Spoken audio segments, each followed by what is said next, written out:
নিশুতি রাতের সেই হিম শীতল বাতাসে কেবল দূর থেকে ভেসে আসা কুকুরদের করুণ ডাকার শব্দ। পুরো গ্রাম তখন গভীর ঘুমে আচ্ছন্ন।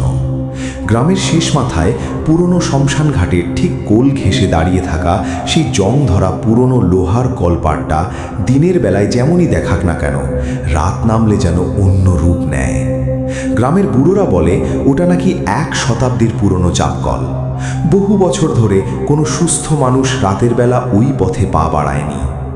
আজ থেকে 3 বছর আগে ভাদ্র মাসের এক চরম অমাবস্যার রাতে গ্রামের তরফ থেকে রহমত আলী জং ধরা সেই জঙ্গলটার পাশ দিয়ে ফিরছিল। দূর থেকেই সে শুনতে পায় নির্জন অন্ধকারে কেউ যেন প্রচণ্ড শক্তিতে চাপকলের হাতলটা ওঠানামা করাচ্ছে। ক্যাচ ছ্যাক, ক্যাচ ছ্যাক। ধাতব সেই বিকট শব্দে নিস্তব্ধ রাত কেঁপে উঠছে। রহমত ভাবেও হয়তো ভুল শুনেছে, কিন্তু জোনাকির আলো আর কুয়াশার ঘোলাটে অন্ধকারে সে যা দেখল তাতে তার শরীরের রক্ত হিম হয়ে গেল। কলপাড়ের চারপাশে ঘিরে দাঁড়িয়ে আছে শাড়ি পরা এবং ধুতি পরা বেশ কয়েকটি ছায়ামূর্তি। তাদের হাত পায়ের চামড়া শুকনো, কাঠ ফাটা রোদে শুকিয়ে যাওয়া গাছের বাকলের মতো ঝুলছে। চোখগুলোর জায়গায় গভীর গর্ত, সেখান থেকে ঠিকরে বেরোচ্ছে এক অদ্ভুত নীলচে আলো। ছায়ামূর্তিগুলো পরপর সায়ে বেঁধে দাঁড়িয়ে আছে। একটি মূর্তি পাম্প করে পানি তুলছে, আর বাকিরা অমানসিক তৃষ্ণা নিয়ে সেই ঘোলাটে পানি 2 হাতে আঁজলা ভরে খাচ্ছে। তাদের বুক চিরে বেরিয়ে আসছে হাঁপানির মতো গোঙানির শব্দ।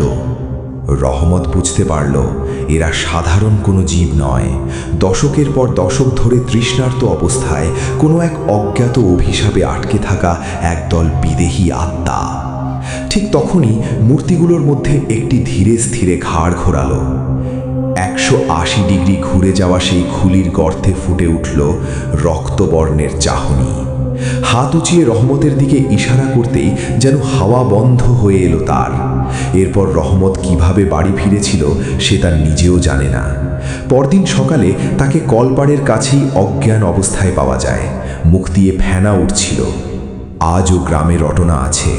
অমাবস্যার নিশুতি রাতে যখন শ্মশান ঘাটের চাপকলে ধূপধাপ জল পড়ার শব্দ ওঠে, তখন ভুলেও কেউ সেদিকে তাকায় না। কারণ যারা তৃষ্ণার্ত বিদেহী আত্মার জলপানের সাক্ষী হতে গেছে, তাদের আর কখনো নিজের রূপে ফিরে আসা হয়নি। প্রিয় শ্রোতা, আজকের ঘটনাটা এখানেই শেষ।